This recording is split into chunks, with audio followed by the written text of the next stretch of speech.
Kobus Wiese, sportsman, former Springbok. I knew you were going to come up with Yeah, that. and is now a very, very successful businessman. I it's an enormous thing, Wiesenhof Coffees. And why coffee? It's got nothing to do with the odd-shaped ball. Funny enough, Tony, I mean, going back to your great-great-great-grandfather's roots, Italy. The Italians love their food. Family is very important to the Italians. Eating is an experience, which it is. It's a method of family sitting around a table for 3-4 hours, enjoying food, enjoying each other's company. And I'm like that. I love having friends over and cook. And when I played in Italy, north of Venice, I sort of got very involved in that sort of culture. And I love the Italian way of cooking and family sitting around a table. And I always wanted to get involved in the food because I cook at home. I love it. It's therapeutic. I just love cooking to friends and enjoying good wine with them. And there more, I think the sort of the itch became a scratch, you know. So I came back and said to my girlfriend, my wife now, Belinda, we need to start something. This is something that's very interesting to, you know, and I'm interested in it. She left her job. We took everything we had, a couple of cents. We bought this coffee shop on a gut feel. My folks, her folks said, you guys are crazy. You have no experience. You don't know what you're doing. How many cups of coffee? I will never forget. My dad, how many cups of coffee do you have to sell to make a living? Was his words. But we're willing to work, you know. And thank God, I mean, I don't claim anything. You know, if it wasn't for my wife that had the guts to join me and live this dream and make it work, it would not have worked. You know, there's no doubt. So I give her massive credit for believing in what I believe in, and together we made it work. And that's where it started, but not to franchise. You know, we had one of our own business, and we rolled up our sleeves, and we grafted like animals, and thank God we did more right than wrong. But I quickly realized, Tony, that the food trade is probably the hardest trade in the world. You know, it's a 365 days a year, but I love it. I love the adrenaline. I love people. That's why I wouldn't be in any other trade. Where was the first coffee shop? On the East End in Joburg. And yeah, it was great. You know, we soon fell into the groove, and we understood what it's about, and we both worked the floor and the kitchen, and we sort of self-taught ourselves in a way, which is probably the best way to do it. And I believe any franchisee, any operator, any owner of a restaurant, if he can't do anything in that restaurant better than the people working with him and for him, it's a problem. You must be able to do that. Do you import all your coffee? We bring all the green beans in from South America, Central Africa, countries like Guatemala, Costa Rica, Brasilia, Kenya, Ethiopia, Burundi, those places. And we roast and blend in South Africa, so it's a true South African brand, the coffee as well. We have the biggest variety of gourmet blends in South Africa. And without sounding biased, I believe the best coffee in South Africa. You have your own factory, don't you? We have our own roastery where we do all of this. So yeah, it's an interesting business. And now 60 outlets. We would be, from the 1st of Feb, we've done a deal bringing another brand under our umbrella we've just bought into. So we'll be over 100 stores from 1st of Feb. So I'm excited. Big task, but very excited. I noticed most of the private hospitals throughout South Africa have a Wiesenhof coffee in there. Is that a franchise situation, or is that a personally owned one? All franchised. I believe owner-operator is the best. There's no doubt. Somebody has to put, as the Italians would say, their coglionis on the table. They must be able to roll up their sleeves, take the pressure, know what it's about, work in their own stores, because they would go the extra mile. There's no doubt. Owner-operator is without doubt, in my opinion, a very important part of franchising. And also, it came about in the economy. When the economy sort of turned, and I believe it's going to be sort of on the wrong side of right for a couple of years still.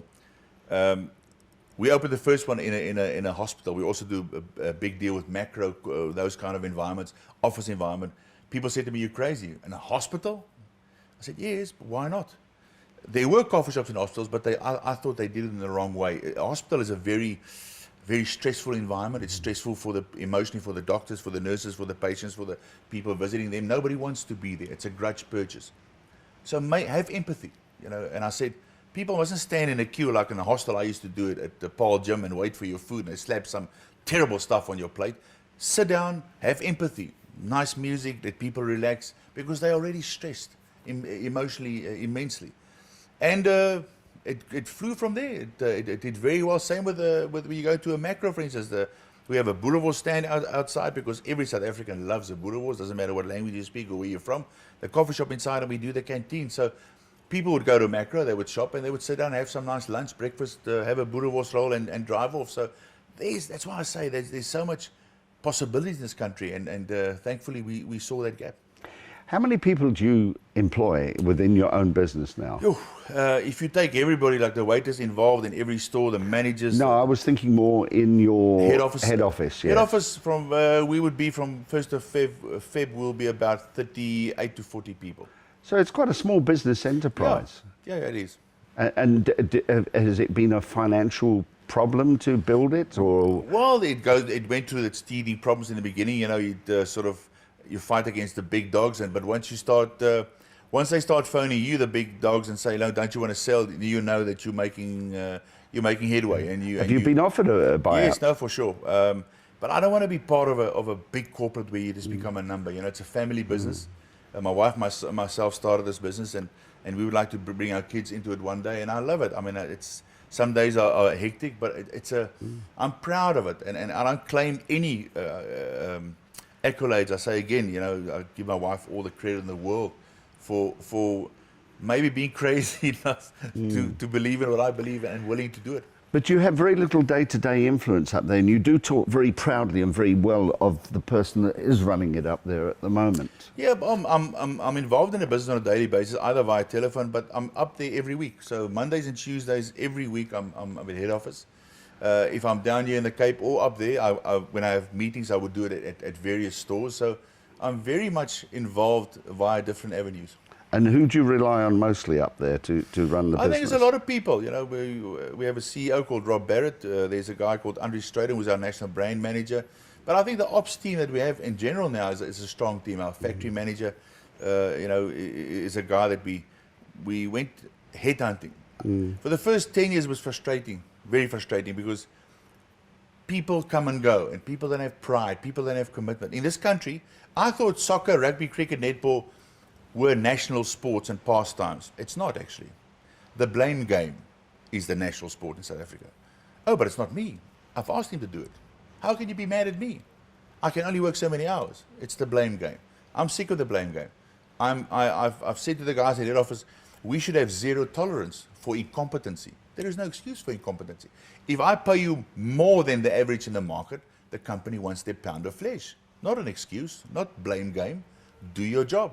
So we have zero tolerance. People don't do their job anymore. We went headhunting people that can work under pressure, people that take responsibility, accountability, and it's been, for the first time in about 12 years, I'm very excited about the team that we have. Guys that take responsibility and guys that work as if it's their own business. And that's why we started pulling people in and rewarding them with shares, and said, if you stay with the company for a certain amount of time, you'll become an owner. A share owner in this company. I would imagine it was a little bit easier opening doors when you're big Kobus Wiese walking into a bank manager, for the bank manager to say no to you. So didn't that ease the path a bit? Tony, if you're well known, it does open doors, as you very well know, but it only opens a door. You must still walk through that door. And on the other side, people scrutinize you more than. And people sitting on the outside would say, it's because you are so-and-so. So they would, on the other side, when you are successful, they would not give the credit. They would say, but it's because you are who you are. Not just plain hard work, plain sacrifice, people around you putting in the hours. But that's fine. I mean, we do what we do because we want to do it, because we're passionate about it. And thank God we enjoy what we do. And we're lucky to say that we love what we do. A lot of people work every day, but they hate what they do. Must be terrible. How much longer will you do it? As long as the good Lord allows me. I don't think I'm a retiring type. I'm very much like a guy called Tony, who can't retire, who's just working harder and harder. But you know what it's like. It's, I think if you can make a difference and if you can contribute, and I feel proud. I think that if you are an entrepreneur in South Africa, and we need more entrepreneurs in this country, on the African continent, I think that's the salvation of Africa is entrepreneurs that would provide more jobs, give people the sense what it's like to work for themselves, to write their own check, They determine their own destination. We should install that in people. Isn't it wonderful if they create it, they build it, and it's their success rather than having taken it from somewhere else? Absolutely. There's no better feeling to see that a business gets started. You start a business and you grind through it, and it works, and people start working for you, and they feed their families, and so on and so on.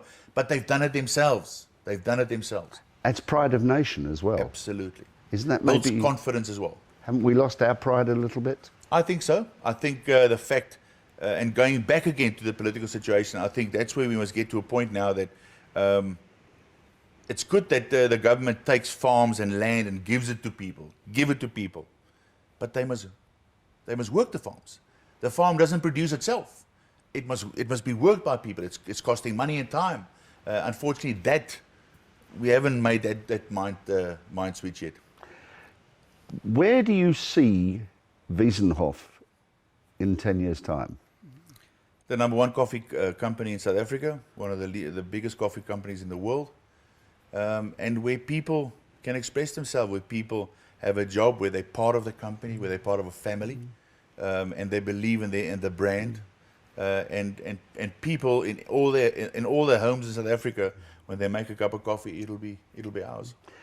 Do you think people are now taking you seriously as a businessman as opposed to being a sportsman? Well, I would hope so. Not saying that to me that's the ultimate that I've always had an issue with that. I was a blessed sportsman who achieved everything I possibly could have dreamt over. Thank God for that. But I've moved on. It's in the past. I'm proud of that, but I don't dwell on that. I've moved on. I'm doing something else now, and I enjoy it thoroughly. If you had to give a word of advice to all the youngsters in the world coming through now, sportsmen as well as people that aren't in the sporting field, what would it be you would say to them for their success and their futures? There's no guarantees in life. There is no guarantees in life. Don't wait for life. Life favors nobody. You've got to meet life halfway over the bridge.